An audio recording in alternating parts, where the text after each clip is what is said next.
What's up guys, DS3TV here, and we are here to look at another video. This one is Kings and Generals Battle of Hong Kong 1941 Pacific War. And I believe this one was suggested to me by a subscriber, so you can always suggest videos in the comment section down below that you want me to watch. Just want to say that. And yeah, so if you didn't catch my last video, I kind of was gone for a little bit. You probably could tell. Yeah, I had to figure out what was going on with my editing software, and I could not. So yeah, my editing and recording software, I couldn't use it, so therefore I couldn't make a video. So that's why I've been gone for so long. Now I am back, and hopefully back to make 3 videos a day again. Yeah. So let's get into it, and yeah, play.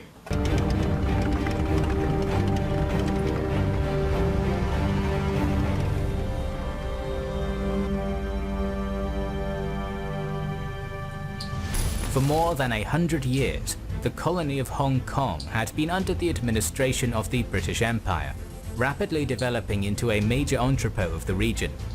Amidst the Second World War, tensions between the Empire of Japan and the Allied nations were escalating, as Japan was trying to make its foothold in the Pacific bigger than ever before. These tensions finally led to the Japanese Empire's simultaneous attack on Allied bases across the theatre in December of 1941.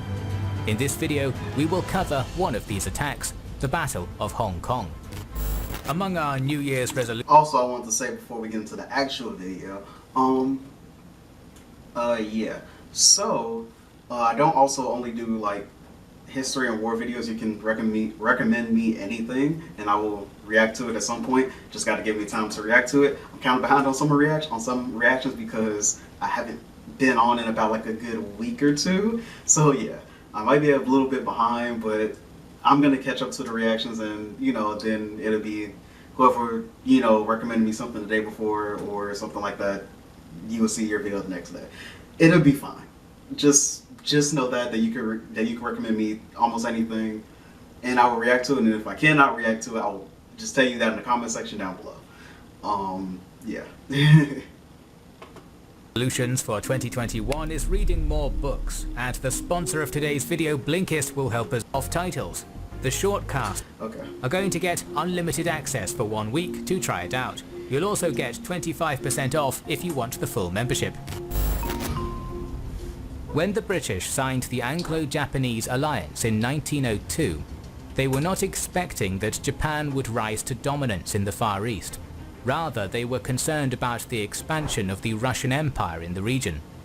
But after the Russo-Japanese War and the annexation of Korea, the Empire of Japan became a powerhouse and started to dream about a greater East Asia co-prosperity sphere, essentially threatening the rule of Western powers in the Far East.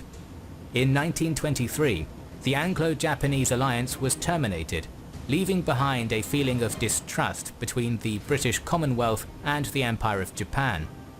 By 1936, the Japanese had expanded into Manchuria and Inner Mongolia, causing great concern in the British colonies.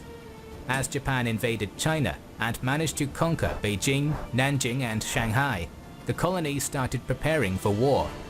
In October 1938, Japanese troops landed at Bias Bay, just 24 kilometers northeast of Hong Kong, and captured the cities of Guangzhou and Wuhan. Despite these losses, the Chinese refused to surrender and continued to resist while building up the means to sustain the war effort. During this time, much of the aid that China received from the Allied nations arrived by sea, with Hong Kong being their most important port. By 1940, around 40% of the vital supplies received by the Chinese came through Hong Kong, as most of the Chinese ports had already been occupied by Japan. Thus, for Japan's war strategy, it was critical to cut off China's supply through the British colony. Furthermore, economic sanctions and embargoes by the Allies and the United States increased tensions between the two parties, finally forcing the Japanese Empire to follow a path down to war. As the border conflicts at the Shenzhen River intensified, and thousands of refugees fled into the British colony, the Hong Kong government announced the evacuation of European women and children and started to improve its defences for an unavoidable attack. As for its garrison, they had Major General Christopher Maltby with 2 British and 2 Indian regular army battalions, supported by 1 local Chinese regiment, and 5 infantry companies from the Hong Kong Volunteer Defence Corps. These forces, however, lacked experienced officers and were reduced to a symbolic size, as the British government didn't think that Hong Kong could be successfully defended. Instead, it could only be held for some little time to delay the Japanese advance. In late 1941, Maltby was also reinforced by 2 Canadian battalions, dubbed as the Sea Force, thus helping to boost the morale of the defenders and bringing their total strength to 14,000 soldiers.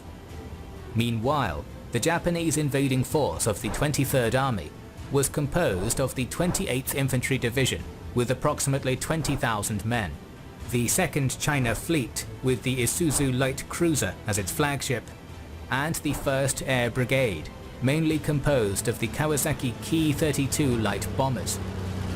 The leading commanders of this operation, General Sakai Takeshi and Major General Kuribayashi Tadamichi, planned to capture Hong Kong within 10 days by conducting a naval blockade and bombardment, along with a series of airstrikes on key installations, with a final 3-pronged land invasion led by the 228th, 229th and 230th Regiments of the 38th Division. According to the plan, to the west, the 230th would make a large hook curving right to clear the Castle Peak Road and to strike at the vital point around the left flank of the Gin Drinkers line. To the east, the 229th would cross the tidal cove at the Tolo Harbour, heading towards the Kai Tak Airport and the Devil's Peak, a major battery position, while in the centre, the 228th would strike directly at the Gin Drinkers line. The aim of the plan was to destroy the British forces on the mainland, while forcing Hong Kong to surrender with an intense bombardment. If the British continued to resist, however, then the island would have to be invaded as well. To cover this invasion force, Sakai also placed the 66th Regiment at the town of Danshui to protect the rear against the Chinese and to secure the conquered zones at Kowloon and the new territories. On December 1st, the Japanese plan was approved, and the 23rd Army started to mobilize to prepare for the offensive operation. 5 days later, some Imperial troops had already landed at Meuse Bay, and the bulk of the invading force had managed to reach Buji Town near the Shenzhen River. Early on the morning of December 8th, the Japanese invasion began with an air bombardment over the Kai Tak Airport, effectively destroying most of the British aircraft. At the same time, Maltby learned of the disaster at Pearl Harbor and the declaration of war, so he ordered the troops at Kowloon to blow up all bridges and demolition points with the objective of slowing down the Japanese advance. While the men at the Gin Drinkers line prepared themselves for war, General Sano Tadayoshi's 38th Division crossed the river and commenced its offensive. Around the new territories, the Japanese suffered a series of ambushes by the Punjabi defenders, yet despite the casualties, the invaders remained relentless in their advance, aided by stolen maps procured by spies on the island.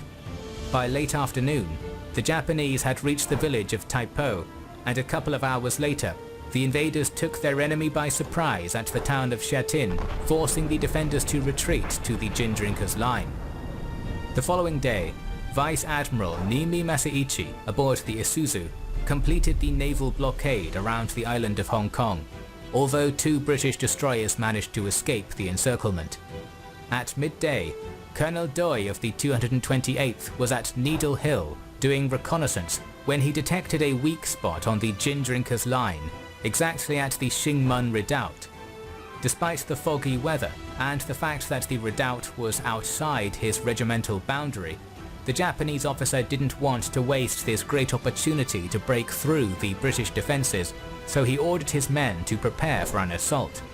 On Xingmen, an inexperienced and undermanned company of the Royal Scots controlled 5 reinforced pillboxes connected by underground tunnels. In total, around 40 defenders were going to face off against 1,500 Japanese troops.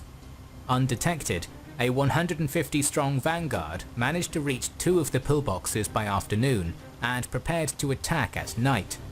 With grenades and gunfire, these first 2 pillboxes fell, albeit with some casualties for the Japanese. A counterattack by the Royal Scots was also repelled, and the defenders soon found themselves trapped at the redoubt. For some 3 hours, the invaders were held at bay by the Royal Scots and some Rajput reinforcements. Yet by December 10th, the remaining pillboxes were blown up with explosives and the redoubt surrendered. This was catastrophic for the British, but it was also an unpleasant surprise for the Japanese command, as it wasn't part of the plan they had devised. After being reprimanded for insubordination, Colonel Doi started to reinforce the newly gained positions with the objective of defending themselves from the incoming British counterattack. I mean, honestly, at this point, I would say that's pretty good insubordination. Because, I mean, it was definitely an unpleasant surprise for you.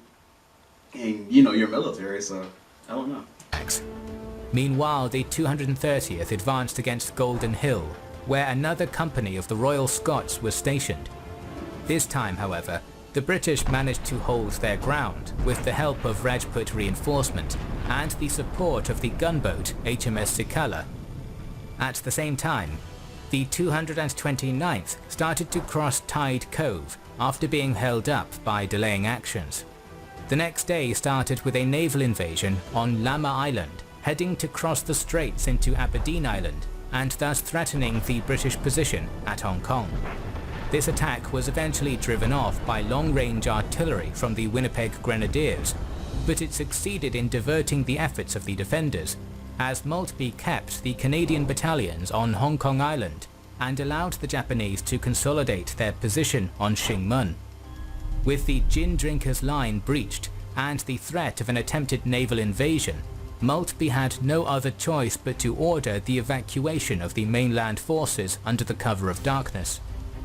To the east, however, the Rajputs and their supporting artillery were to withdraw to the Mayao Tong line, which protected the Devil's Peak Peninsula, as Maltby thought that it could be defended and supplied from the Learmonth Strait.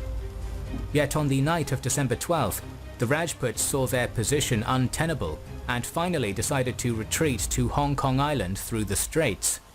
Moreover, the Japanese had already reached the southern tip of the Kowloon Peninsula, and the mainland was entirely in their grasp. By the morning of December 13th, the evacuation had been completed, and the defenders were already taking up their new positions on the island of Hong Kong. The defense of the mainland had lasted for only 5 days, but now the British were going to face the true aim of the Japanese invasion. As the colonial government refused to surrender the island, in the afternoon the Japanese began a heavy bombardment that caused incalculable damage and even caused some defenders to desert. Spies in Hong Kong were also working day and night to destabilize the island and encourage more desertions among the Chinese population. At night on December 15th, the first Japanese assault was launched after some preparatory bombardment. The invaders, however, would be repelled by machine gun fire as they attempted to cross the harbour in improvised rafts. Despite this setback, by December 17th, the Japanese were prepared to launch their main assault on the island. Many boats had already been rounded up in preparation for the crossing. Half of the pillboxes between North Point and the Learmonth Straits had been destroyed, and an explosion of oil storage tanks gave perfect cover for the Japanese with a pall of dense black smoke over the area. The following day, the increase in air bombardment and the amassing of small craft at Kowloon pointed out that the Japanese assault was going to happen that very night. Their plan consisted of a two-pronged naval invasion, with the 230th and 228th embarking from the Kai Tak airport towards the Taiku docks, and with the 229th stepping off from the Devil's Hill area and crossing the Learmonth Straits into Saiwan. At night, the crossing commenced, with the silent embarking of the 228th heading towards the Taiku docks, while the 230th travelled to the vicinity of North Point. The Japanese were able to get halfway undetected, and after 1 hour they disembarked at their destination. Not long after, the 229th arrived at Saiwan and then at Aldrich Bay, completing the successful landing of the Japanese forces by midnight. The Japanese were met by the Rajput defenders, who offered fierce resistance and inflicted many casualties on the Japanese. But the invaders were vastly superior in numbers, and in consequence, the Rajputs lost most of their officers and their resistance crumbled. Maltby, meanwhile, underestimated the size of the Japanese invasion and believed that the main invasion force was going to come directly at Victoria, so he decided against any counterattack and instead formed a new defensive line at Leighton Hill, composed of a platoon of the Middlesex and the Rajput remnants. Simultaneously, the 230th broke through the Rajput defenders, only to find themselves stopped by a platoon of Volunteer Defence Corps, the Fusiliers, holed up in the North Point power station. Around 80 men, led by Major General Johnston Patterson, the chairman of the company Jardine Matheson, managed to hold down the entire Japanese regiment by themselves. Unable to dislodge the Fusiliers, the Japanese decided to bombard the power station into submission. For an hour, the Fusiliers resisted, inflicting several casualties on their enemy, but in the end, their ammunition was exhausted and they had to surrender. Some men, however, escaped using a broken bus as cover and continued to offer strong resistance for 18 more hours, which enabled Maltby to better assess the situation and establish a new front line to the west. At the same time, the 229th at Aldrich Bay took the Learmonth Fort and savagely executed its garrison. Then they encountered a platoon of the Royal Rifles of Canada and successfully managed to repel their counterattack into the fort. Proceeding southwards, the 229th came upon a camp of the Salesian missions, and there they were ordered to massacre all of the medical personnel. Concurrently, the Canadians retreated to Mount Parker, where they managed to stop the invaders' advance, with both sides suffering heavy losses. Unable to dislodge the Canadians, the Japanese flanked their position and continued in a southwestern direction, while the Canadians themselves had to withdraw further south due to their losses. But the most important operation of December 19th would happen in the centre of the island. At the Wang Nei Chong Gap, the British had placed the headquarters of their defence of Hong Kong, controlling the route from north to south and from west to east. Thus, as the Japanese approached this key valley, 3 platoons of the Winnipeg Grenadiers were dispatched to block the Japanese advance at Jardine's Lookout. After a fierce struggle, the defenders would be pushed back to some pillboxes around the area, while the 230th moved to occupy the lookout. Suffering heavy casualties, the Japanese overwhelmed the pillboxes and then continued into the gap. In response, the Winnipeg Grenadiers launched a counterattack and managed to retake Mount Butler. For 15 hours, they would defend this position against the full might of the 228th Regiment before surrendering the height and retreating westwards. Meanwhile, the 230th surrounded Wang Nei Chong and captured several key positions around it, causing great concern for the British defenders. Desperate, they attempted to escape by midday, but were cut down by machine gun fire across the gap, resulting in the fall of the centre of the island. When Maltby learned about this, he prepared his forces for a massive counterattack, aimed at retaking Wang Nei Chong and Jardine's Lookout, yet the operation was very badly planned and executed. As the Royal Scots arrived late to support the offensive, the Winnipeg Grenadiers attacked alone against the gap, while the Scots at Mount Nicholson were directed to assault Jardine's Lookout. Both forces incredibly succeeded in getting close to their objectives in the face of a superior foe, but in the end they were met with machine gun fire and had to retreat. By the morning of December 20th, the Japanese had consolidated their control over the centre of the island and were sweeping away the last remnants of the British defenders. The Battle of Wang Nei Chong Gap would be essential for the fall of the British colony. but it would also be a costly operation for the Japanese, as they lost almost 800 men in the offensive. For the next few days, the Japanese would continue their advance across the island, while Maltby struggled to reorganize his depleted and dispersed forces. After reaching Violet Hill, elements of the 228th and 229th stumbled upon the Repulse Bay Hotel, reinforced with men from the Royal Rifles of Canada, and were held down there in a 3-day siege. At the same time, the 228th moved to Choson Hill, just north of Deepwater Bay, and defeated a company of the Punjabis before moving to Brick Hill, where they captured elements of the Middlesex and then beheaded them in cold blood. In the west, Mount Nicholson fell into Japanese hands by December 21st, and the 230th prepared to attack the new defensive line at Mount Cameron.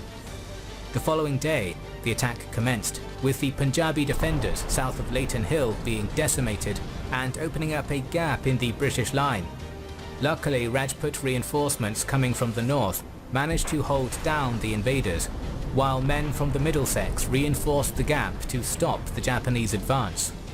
Simultaneously, elements of the 229th and 230th launched an attack on Stanley Mound, defended by the Royal Rifles of Canada. The Canadians repulsed the Japanese attack several times, but after their ammunition started to run low, they had to retreat further south. On December 23rd, the 228th coming from the south broke through Mount Cameron and left Leighton Hill exposed to heavy bombardment. Although the Rajput defenders managed to fall back, the Middlesex regiment was infiltrated and annihilated. With the fall of the hill, the main water supply of Victoria City was cut off, and without water, it was a matter of time before the British capitulated. On Christmas Eve, the situation looked impossible for Maltby. The Canadians were preparing a last stand at the Stanley Peninsula, and the Japanese were at the gates of the colonial capital. That same day saw the fall of St. Stephen's College and the breach of the Canadian defensive line, causing everyone in the temporary hospital to be sadistically massacred and raped. On Christmas morning, the Canadians regrouped and launched a counterattack against Stanley Village, inflicting heavy casualties on the Japanese, but in the end they were defeated and had to retreat. At midday, on what is today known to Hong Kongers as the Black Christmas, Maltby and the British authorities saw that further resistance was futile and decided to officially surrender. For the next 3 days, the Japanese troops raped and pillaged while their commanders mounted a victory parade. Despite the quick victory, the Japanese were surprised that the opposition had been much stronger than anticipated, as in total they suffered around 3,000 casualties. The British meanwhile suffered around 4,500 losses against an enemy superior in number, with the rest of their forces, some 10,000 men, being captured and left behind in prison camps. The Japanese occupation of Hong Kong lasted for 3.5 years, in which an estimated 10,000 Hong Kongers were executed, while many more were tortured, raped or maimed. The disastrous Japanese administration led to hyperinflation, food rationing, famines, and the starvation of the local population, and is regarded nowadays as the darkest time in Hong Kong's history. We're planning more videos covering modern conflicts, so make sure you're subscribed and have pressed the bell button. Please consider liking, commenting, and sharing. I think that's going to be pretty good. And yeah, so I'll talk to you guys in the next video. And also, subscribe to the channel. I want to get 1,000 subscribers by Valentine's. I keep saying by Valentine's Day because that's what it was before, but we did not reach that. So subscribe to the channel by my birthday, September 13th. Please so I can get 1,000 subscribers by my birthday. And yeah, so let's get into it. And talk to you guys in the next video. And yeah, peace.